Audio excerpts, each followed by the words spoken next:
again, think of yourself how you're going to feel at about 3:15 on Thursday.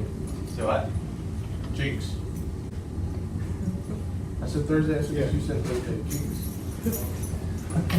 But just think how you're going to feel, Thursday 3:15 when you're able to walk out of here and you're like, okay, now I got a 4-day weekend. So don't take an hour, don't take a day off this week because you're already getting 2 days off, Friday and Monday. Yes. We can't work all week. All weekend or all week? All week up until Friday. Well, I mean, good. You're making money. That's real life. I'm not complaining. It's just he said you can't take an hour off. I literally can't. You literally can't. Well, good. You're really gonna love that. But again, we're almost there. Okay, you're almost there, and you just work through it. Then you'll get that nice reward of having some fun. Yes, Louise, you really good thought. I just can't wait for blueberry. Yeah. I hear they have very good blueberry donuts. I did it. Yes. They do. Have you had those yet? Have you ever had those? I had those last year. Oh They were goodness. delicious. How many did you eat? If I put on Over under 12. more. Oh my goodness. More than 12. Oh my, you probably bouncing off the walls. Those are good though. I was leaning over the toilet. Oh goodness. Well, hey, as long as they were good in the moment, all right? They're very good. Very, very, you can smell the taste when you walk by there. But yes, that is a bright spot of the blueberry for sure. There's a lot going on, good stuff happening. All right. I did want to talk today, and it'll start off Monday. Okay.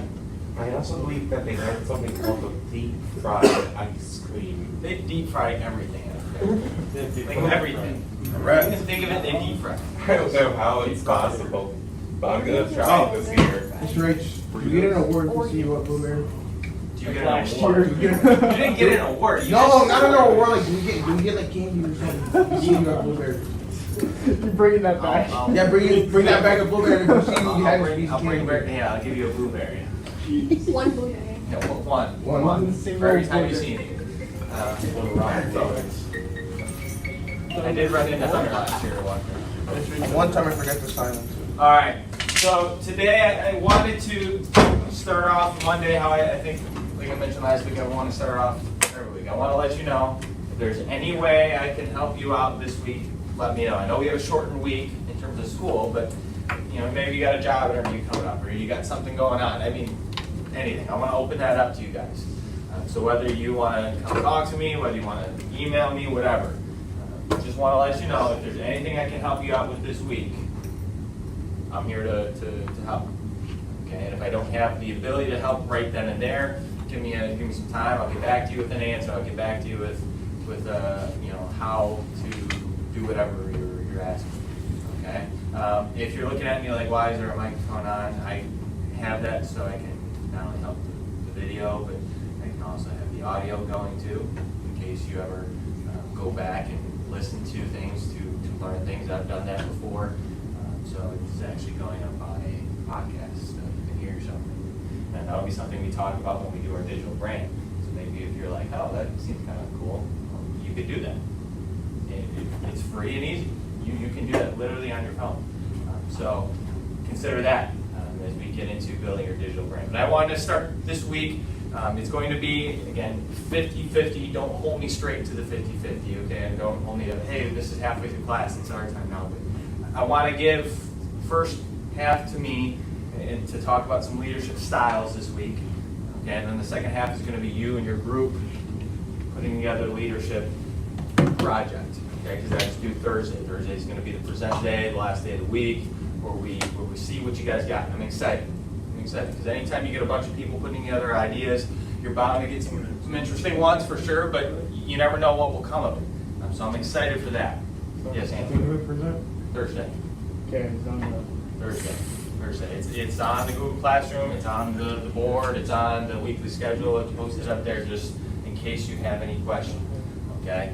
It's not due Friday because we aren't here Friday. It's Thursday. And so it'll be a nice day to go finish things out, finish the week out, finish talking about leadership out. and get into some things down the line. But today was some leadership styles. Okay? I think it's important for you to know these leadership styles because we talked last week about talents and skills a leader has, like delegation, how to empower people, but the exact style it is good to know as well. And so there's a name, we can give a label to some of these styles. Maybe you can recognize some of them and say, hey, this is the way my boss does things. This is how my coach does things. So it's good to know, okay, what leadership styles are like and the characteristics of those styles. Maybe you relate to some of these. Hopefully you see some of them and you're like, oh, that could be me. I kind of feel like this would be my leadership style. And guess what? Wednesday, when we complete talking about leadership styles, I'm actually going to have you take not a personality test or quiz, but one of those test quizzes that you answer questions and you'll get some feedback of, hey, this is your leadership style. Because that is good. I want you to get some insight as to what your leadership style might be. Usually, everyone has a predominant type of style that they will use. No one uses just one leadership style. No one does. At the end of the day, you're going to use a multitude of leadership styles, and you're going to pull from each one of them depending on the situation that you're in. Also, put this up here because That's all I have. Go blue this week, okay? You got to beat the Irish. You, yes, beat the Irish and beat Warsaw this week. That's the two main objectives. But there's a variety of different leadership styles, but the style you lead has to do with the people, the situation, and the circumstances that you're in. Let's be honest, how you would lead in a military setting is different than how you lead in a cotton ball factory. You lead it in different ways, right? So figuring out those styles is going to be key for you. So I want to touch on some of them today, tomorrow, Wednesday, just so you're aware of them. Again, you're not going to be just straight one, okay? You're going to be a few different types. So the first one I want to touch on is the autocratic leadership style. This is leadership focused. The leader is the center of everything. The leader is kind of the self-control freak. They control the decisions, they control what is done, how it's done, when it's done, all the details. The leader handles everything. Followers are kind of just there for the ride, so to speak. Okay? There is a clear separation of the leader and the followers. That could be literal. You know, if you ever walked into an office setting or a place and the leader maybe has their office and their desk over here and everyone else is on the other side of the room, or the leader has the office on the second floor, everyone else is on the first floor. Sometimes there are clear literal separations like that in a setting. You can be the judge of whether that's a good or bad thing. That kind of sets a tone, I think, for how the group is going to be run. If the leader is way over here and everyone else works over here. Not that everyone has to be mingled, but I think that sets a tone right away. But there's a clear separation of who's the boss, who's the leader, and who the followers are. And everyone knows it. It might be verbally said, where the leader is like, hey, I'm here, guys, and you are all below me. Or it might be just something that everyone knows. You know, all the followers are like, man, the boss sees himself way above and beyond everybody else here. Okay, so there's a clear separation. There's also the total responsibility and authority goes over to the leader.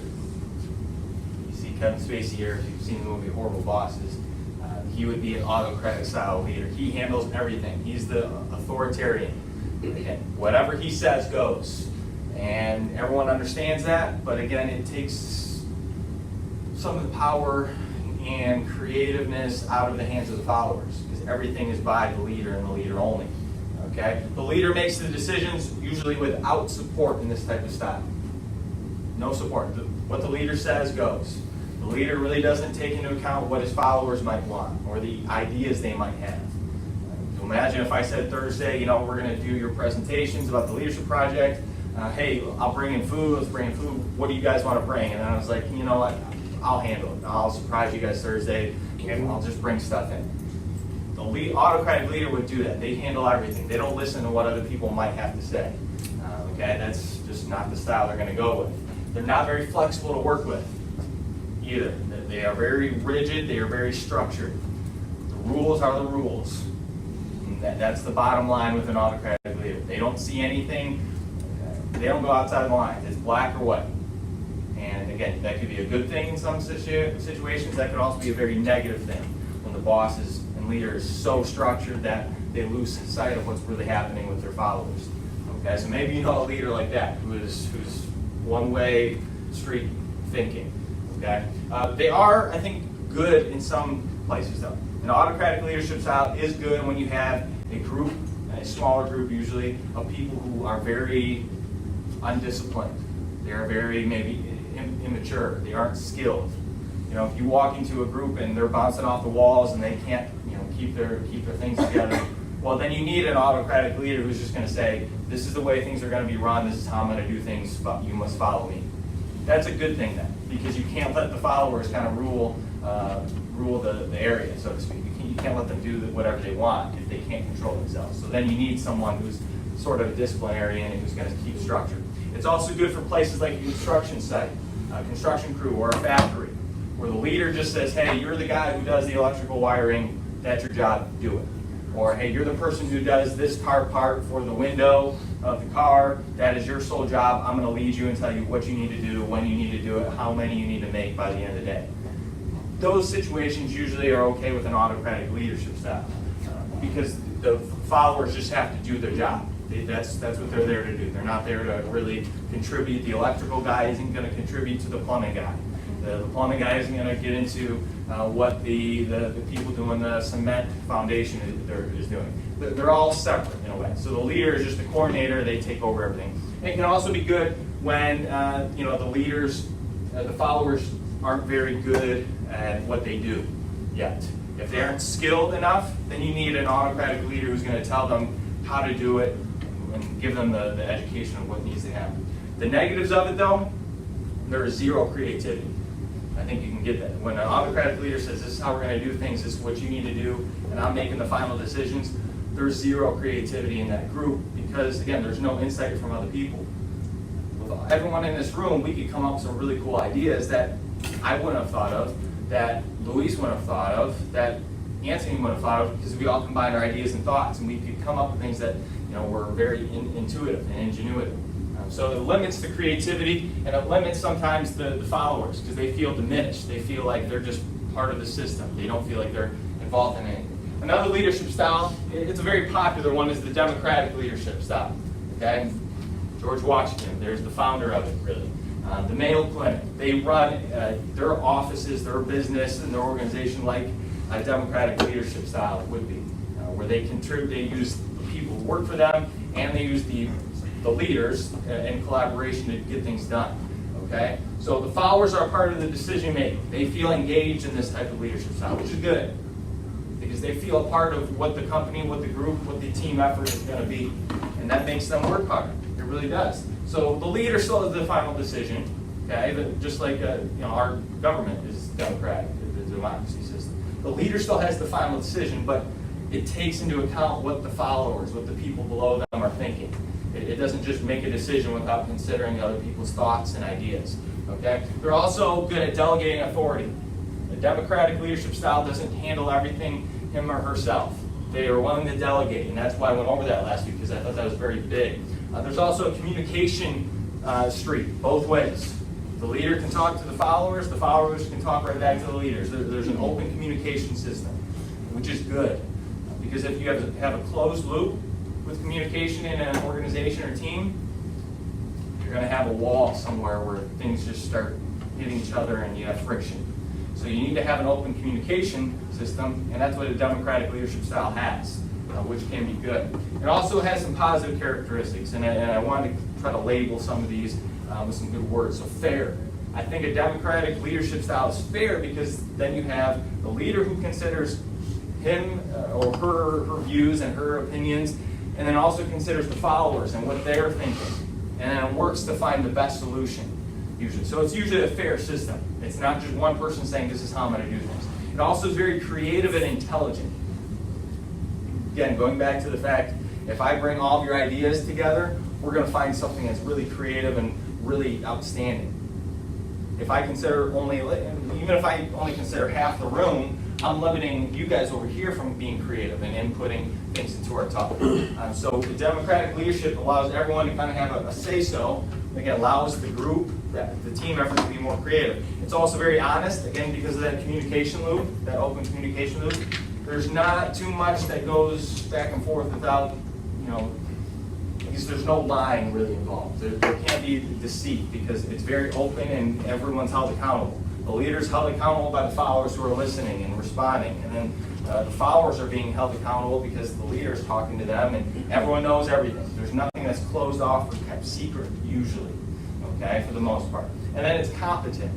And you might not understand what that meaning is, but if I were to say something is incompetent, I'm usually going to refer to someone who's very out of touch with reality, so to speak.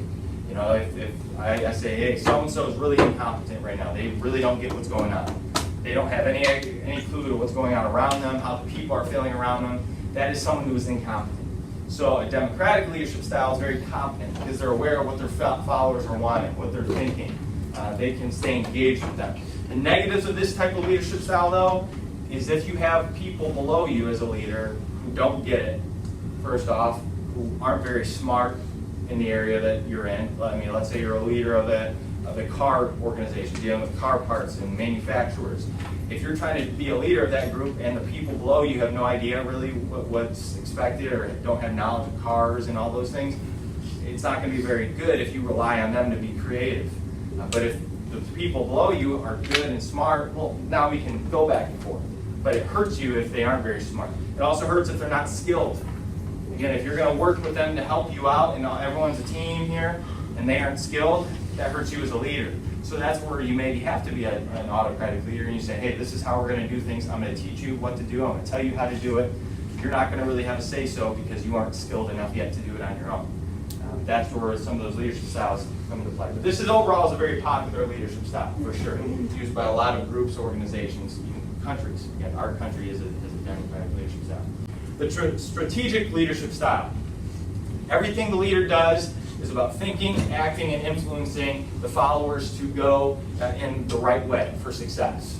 They have the end destination in mind, the place where they want to end up, and they are going to work their people, they're going to work the organization, they're going to work their team to get there by any way possible. They're the X's and O's type person. They can plan and outline and see things almost before they happen. They are very strategic in the decisions they make. The decisions they make aren't just on a whim because it feels good. The decisions are made because it aligns with the strategy of the group, the team, the organization. It aligns with what's going to get them to where they want to go. Okay? This type of leadership style is all about the angles. All about the angles. Okay? It's about seeing things, how it'll help to influence the group. They can see, like I said, they can envision things before they're going to happen. So they can go into those angles and say, hey, if we do this, we'll be better off. If I make a decision like this, it's going to help our group out and be even better. Okay? They manage both the short and long term. And what I mean by that is a strategic leader not only tries to manage and come up with the plan for today or the week, but they're also strategizing for the long term, the next 6 months, the next year. They're keeping both in mind. They aren't just all about the here and now, but they can also work on the future.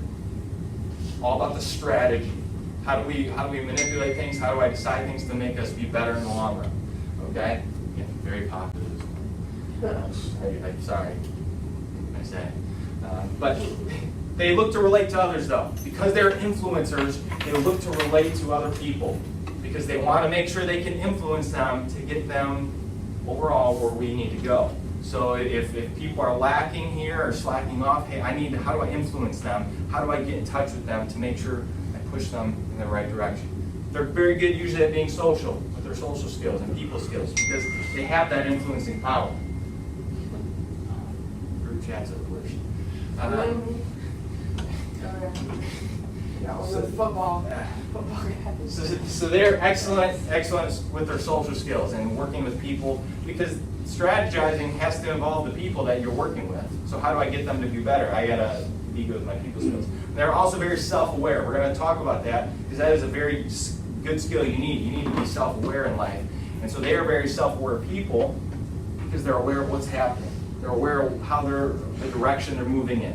They're aware of the strategy, whether it's working or not working, what adjustments need to be made in the strategy to ultimately get the success that you want. Very good type of leadership style for those of you who are strategy type people, the X's and O's. Okay? And then the last one I want to touch on today is the transformational leadership style. Steve Jobs would be a transformational leader. Another guy, you might have seen this movie, Any Given Sunday. Very big speech here. Very big speech here. Transformational leadership is all about inspiring, motivating. I'm going to create change through our leadership. I'm going to push you to be your best. So I've labeled this as more of a motivational, inspirational type leadership because they want to push people to be better than they thought they could be on their own. They want to make sure that everyone understands how they can be used on the team. They make everyone aware of their greatness. They make everyone aware of maybe their shortcomings, but they do it in a sense of, I want you to be aware of this to make you better because I want you to be better. I want you to believe you can be better. And in that in and of itself, we talk about empowering. This is an extremely empowering type of leadership style. The person who's creating change through their leadership. So they give challenges too, whether it be daily challenges, weekly challenges, yearly challenges. How can I challenge you to be better today? Hey, we need to get 75% of our system uploaded today, or we need to get 100 calls done as a group today. We need to make this amount of money this quarter. They challenge their people, not in an effort to make sure that they're feeling like, oh man, our leader's just overbearing and telling us we got to get all this stuff done. No, he challenges his people because he wants them to live up to something and live up to a certain standard. So that's why they challenge. They give them goals. A transformational leader says, these are our goals this week, this month, this year. And they make them super clear so that everyone beneath them and under them as a leader can follow along and work through that. And then followers become usually more committed to this type of leader because they feel empowered. They feel that someone believes in them. And so when you feel that someone believes in you, you usually work harder, usually commit to them more. So usually the people in this type of group organization really commit to their leader who's more of a transformational type. Okay? These people are excellent managers of the vision. As I said, they can see things beyond what normal people can. If you've ever been in with like an interior decorator or someone who's really good at building something, they can walk into a bad place, a bad room, a torn down room, and they can just see, hey, this would look really good here, this couch and color would really make this room stand out. And you're looking at it like, this is an ugly room, I don't get it. Well, they have a vision. They have a vision, so they're very transformational with how they do things, okay? There's some quick leadership styles that I want to start off this week with. Maybe you see some of these in your own life, maybe you see some of these in coaches that you've had. Bottom line is, I'm going to tell you one thing, no one has one leadership style and uses one leadership style only. Everyone usually pulls a bit from each style depending on the situation or people that they're working with. Some days you got to be the transformational leader. Other days you got to be the autocratic leader that says this is how we're doing things and you better get it done. So understand that. I don't know if you guys heard, but John McCain died over the weekend. What? Yeah.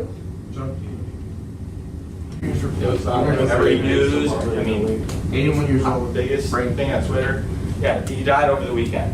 It was pretty rapid because last week they announced he was getting off his cancer treatment type thing and something like that. And I don't want to claim to be a John McCain expert because I'm far from it, but I do know, and I don't know if you know, he was a prisoner of war. He was a soldier. He fought for our country.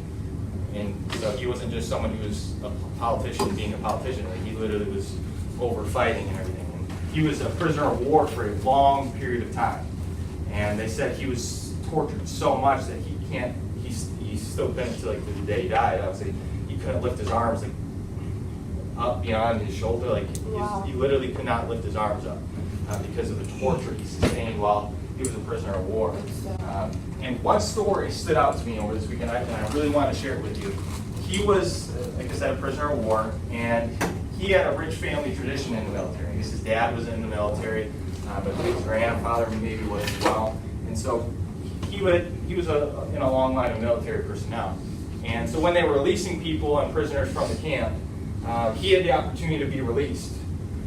I don't know if it was like a negotiation where the U.S. was going to pull so many out of camp, or the people he was being held captive by were saying, okay, you guys can be released. I think I do not know what case the situation was, but I do know that the story goes he was given a chance to be released. He declined. You'd be like, you've been tortured, you've been held in solitary confinement, wouldn't you want to get out of there? Well, his reasoning was this, is what he said. There had been people who had been held captive in that camp much longer than he had. And he said, you shouldn't be releasing me just because I have a dad who's in the military or a grandfather in the military. Like, that's not the reason I should be let out before these other guys. Like, these other guys have gone through just as much as I have, and I had probably more because they had been here longer. It's like, no, these guys need to be released first. And so they did. He stayed in camp longer and in prison longer than anybody else did, and longer than he had to, because he thought other people deserved to be left free and then have freedom for him. That's a leader. That's what a leader does. I mean, that's a real situation right there. That's not just saying, hey, who gets the last cookie, on the table. Like that is real. He had a chance to get out of being a prisoner of war, and he said, no, other people deserve it more than me because they've been here longer. They deserve it. That's what a leader does. They sacrifice for their people. They sacrifice for people whether they knew them or not. Because a leader realizes that without the followers, without people around them, they are nothing. And so I want to share that story because that's a true leader right there.